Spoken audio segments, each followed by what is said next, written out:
নমস্কার সবাইকে, আমি পৌশালী। পৌষ সানশাইনের আবারও নতুন একটা ব্লগে আপনাদের সবাইকে জানাই অনেক স্বাগত। আশা করি আপনারা যেখান থেকে আমার ভিডিওটি দেখছেন সবাই খুব ভালো আছেন আর সুস্থ আছেন। আজকের ভিডিওটা শুরু করলাম আমার গাছে ফোটা এই সুন্দর ফুলগুলো দিয়ে। সকাল সকাল উঠেই দেখছি গাছে এতগুলো ফুল ফুটেছে, তাই আর থাকতে না পেরে আগে ঠাকুরের পায়ে অর্পণ করলাম। তারপরে এখন চলে এসেছি ব্রেকফাস্টের পরে থালা বাসনগুলো ধুয়ে নেওয়ার জন্য। কয়েকদিন ধরে হাজব্যান্ডের নাইট ডিউটি চলার কারণে কিন্তু রুটিনটা বড্ড বেশি ঘেঁটে রয়েছে, তাও চেষ্টা করছি প্রত্যেকটা কাজকে গুছিয়ে করার জন্য। আর এই যে এখন এই মানি প্ল্যান্ট রাখার বোতলগুলোকে একটু ভালো করে ধুয়ে নিচ্ছি। এই কাঁচের বোতলটার মধ্যে অনেক দিন ধরে জল রাখার ফলে না একটুখানি শ্যাওলা জমে গিয়েছিল, তো সেটাকে ব্রাশ দিয়ে ধুয়ে দিলাম।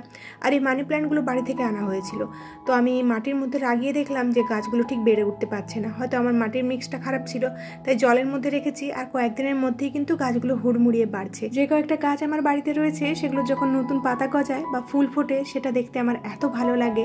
তো আমি মানি প্ল্যান্টগুলোকে না কয়েকদিন ধরে তাই জলের মধ্যে রেখেছি, যে এগুলো যতটা বাড়ে জলের মধ্যে বাড়ুক, তারপরে আমি মাটিতে লাগাবো।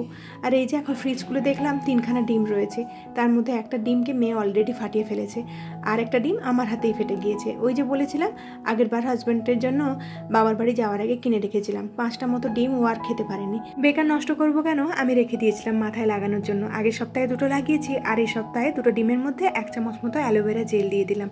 হয়ে গেল ওদিকে আমার হেয়ার প্যাক একটা রেডি।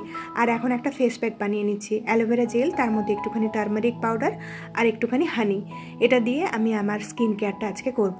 আগের কোনো একটা ভিডিওতে কোনো একটা দিদিভাই বা বোন আমাকে কমেন্ট করে জানিয়েছিল যে আমার চুলটা নাকি খুব সুন্দর লেগেছে তার।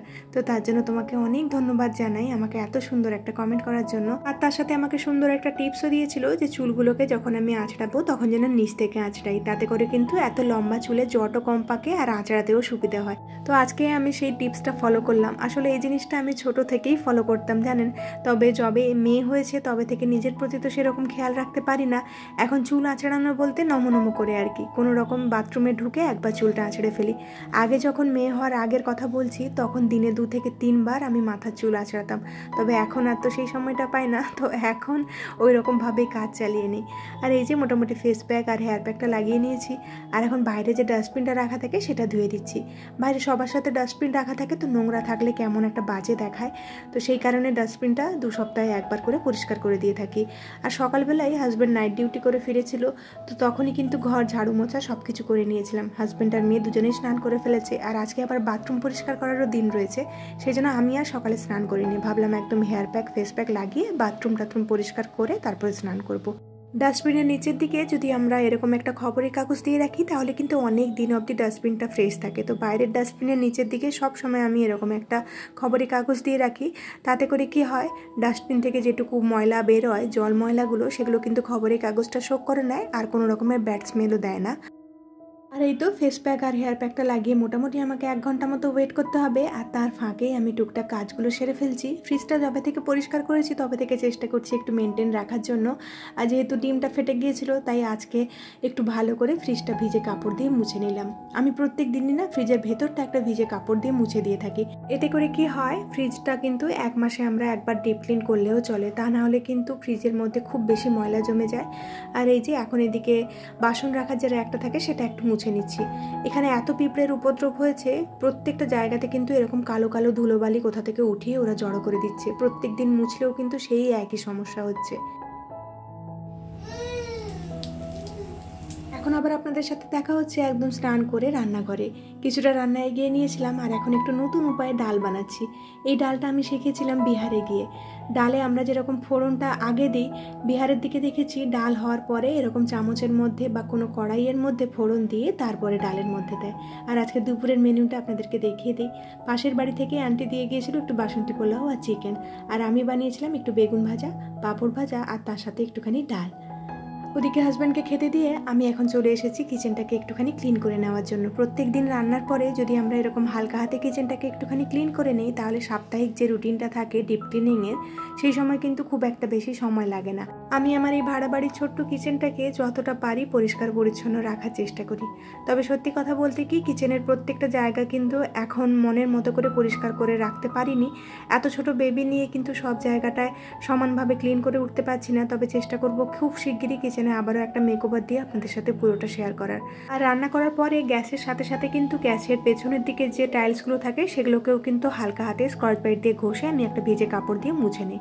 প্রত্যেকদিন রান্নার পরে দেখা যায় কি এই টাইলসগুলোতে অনেক বেশি তেল জমে যায়, আর প্রত্যেক দিন যদি আমরা হালকা হালকা হাতে এরকম পরিষ্কার করে দিয়ে থাকি তাহলে কিন্তু কিচেনটা একদম নতুনের মতো থাকে। আর এই যে এখন চলে এসেছি, কয়েকটা জামা কাপড় স্নানের সময় কেচে আমি ডেটল জলের মধ্যে ডুবিয়ে রেখেছিলাম, তো সেগুলোকে আমি এখন রোদে দিয়ে দেবো। যদিও ওয়াশিং মেশিনটা রয়েছে তাও আমি চেষ্টা করি প্রত্যেক দিন যাতে না চালাতে হয়, তাই অল্প অল্প করে জামা বেরোলে আমি এরকমভাবে হাতে কেচে নিই। আর যেদিনে করে খুব বেশি জামা কাপড় থাকে সেদিনেই মেশিনটা চালাই। সপ্তাহে 2 থেকে 3 বার হয়তো আমার মেশিনটা চলে এখন। আর এই যে দুপুরবেলা কিন্তু এই দিকটাতে খুব বেশি রোদ্দুর আসে, আর এখানে আমার অনেকগুলো কাজ রয়েছে, তো তাই যেদিনে করে হাতে করে জামা কাপড় কাচি একটু ভিজে ভিজে করেই কাচার চেষ্টা করি। তো এদিকটাতে মিলে দিলে কি হয়, গাছগুলোও কিন্তু অনেকটা স্বস্তি পায়, খুব একটা বেশি রোদ্দুর লাগে না ওদের গায়ে যদি এদিকে ভিজে জামা কাপড়গুলো মিলে দেয়। আর এখানে মিললে কিন্তু খুব তাড়াতাড়ি শুকিয়ে যায় দেখেছি। লিভিং রুমে যে কার্টেনটা কালকে আমি ধুয়ে দিয়েছিলাম সেটা কিন্তু এখন খুব ভালোভাবে শুকিয়ে গিয়েছে। কালকে রাত্রেবেলায় শুকিয়েছিল, তবে আমার কালকে রাত্রেবেলা একদম এনার্জি ছিল না শরীরে, তো এখন আমি কার্টেনটাকেও লাগিয়ে দিচ্ছি। আর কাল যে জামা কাপড়গুলো ধুয়েছিলাম সেগুলো এখন ভালো করে ফোল্ড করে নিয়েছি। আর কালকে তো সোফার কাভারটাকেও ভালো করে ধুয়ে দিয়েছিলাম, তো সেগুলো এখন আবার জায়গাতে লাগিয়ে দিচ্ছি। সোফাটা এখন কাভার ছাড়া একদমই রাখা যায় না, মেয়ে খুব বেশি নোংরা করে ফেলছে, জানি না এই সোফাটাকে কতদিন ঠিকঠাকভাবে রাখতে পারবো। আর এই যে কুশন কাভারগুলো না, এগুলো দেখছি ছিঁড়ে গিয়েছে, মানে এই খোলা পড়া করতে করতে না সাইডগুলো একটুখানি সেলাই খুলে গিয়েছে। তো আজকেই ভেবেছিলাম একটুখানি সেলাই করে নেবো হাতে, তবে এখন আর একদমই সময় নেই। এই কয়েকটা কাজ সারতে সারতে মোটামুটি মেয়েরও ঘুমের সময় হয়ে গিয়েছে, ওকে ঘুম পাড়িয়ে আবার বাদবাকি কাজগুলো করে নেব।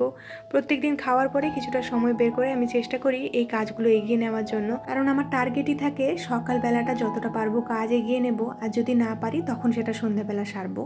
আগের কোনো একটা ভিডিওতে কোনো দিদিভাই বা বোন আমাকে কমেন্ট করে জানতে চেয়েছিল যে স্নানের পরে মানে শ্যাম্পু করার পরে চুলটাকে কিভাবে টাওয়েল দিয়ে বাঁধলে জামা কাপড় ভিজবে না, সেরকম একটা ভিডিও করে দেখানোর জন্য। তো সেই দিদিভাইয়ের রিকোয়েস্টেই ভিডিওটা বানানো আজকে।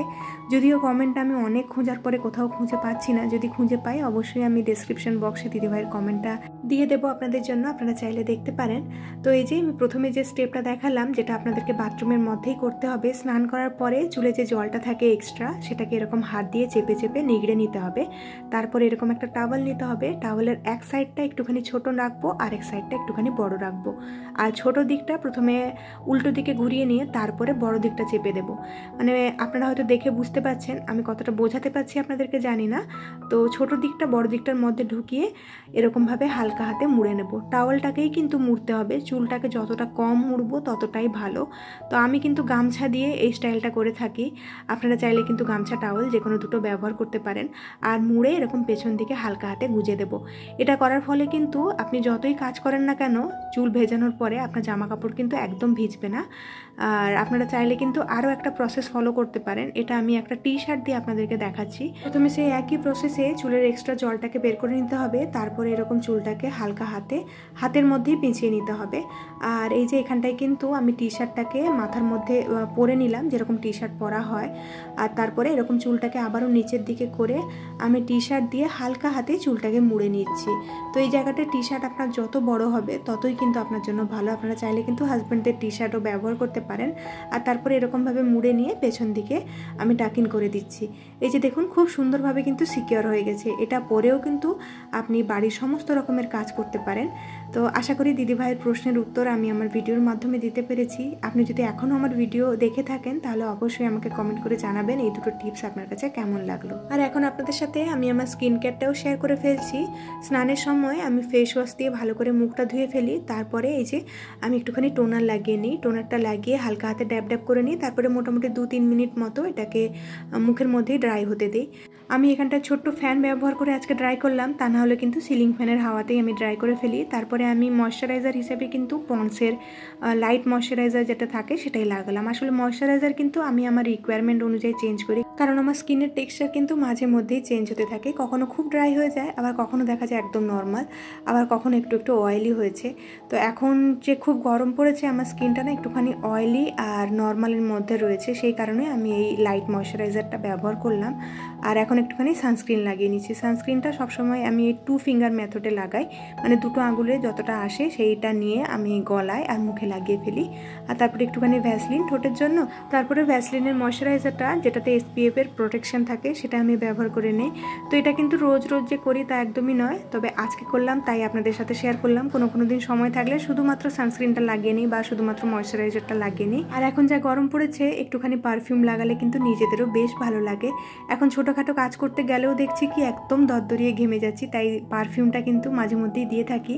আর এই যে তারপর এখন চলে এসেছি গাছগুলোতে একটু জল দেওয়ার জন্য, আর তার সাথে কালকের ভিডিওতে করা কয়েকটা মিষ্টি মিষ্টি দিদিভাই আর বোনেদের নামগুলো আমি এখানটায় নিয়ে নেব। জয়শ্রী বিশ্বাস, সুপ্রিয়ার লাইফস্টাইল, পপি ঘোষ দিদিভাই বাংলাদেশ থেকে, দীপা দাস, অনিমা দাস কুইলা, আমাদের গল্পকথা, সাক্ষী সাহু, পিউস ব্লগ, অর্পিতা হালদার আর নীল ডিভিয়ার কমেন্ট কিন্তু আমি প্রথমবারের জন্য পেলাম। আমার ভীষণ ভালো লেগেছে যে তুমি আমার ভিডিওগুলো দেখো, আর তোমার ছোট্ট একটা বাবু আসতে চলেছে, সেটা শুনে খুব খুশি হলাম। তোমার ছোট বাবুর জন্য আমাদের তরফ থেকে অনেক ভালোবাসা রইল। সুস্থ স্বাভাবিকভাবে পৃথিবীতে আসুক, সেটা ঈশ্বরের কাছে কামনা করি। আর আপনাদের সবাইকে জানাই অসংখ্য ধন্যবাদ এভাবে আমার পাশে থাকার জন্য।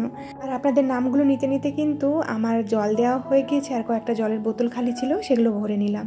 বোতল ভরার পরে আমি যে নতুন বোতলগুলো থাকে সেগুলো পেছনের দিকে দিয়ে দিই, আর পুরনোগুলো এরকম সামনে নিয়ে নিই। এতে করে সবগুলো বোতল কিন্তু ঘুরিয়ে ফিরিয়ে খাওয়া হয়ে যায়।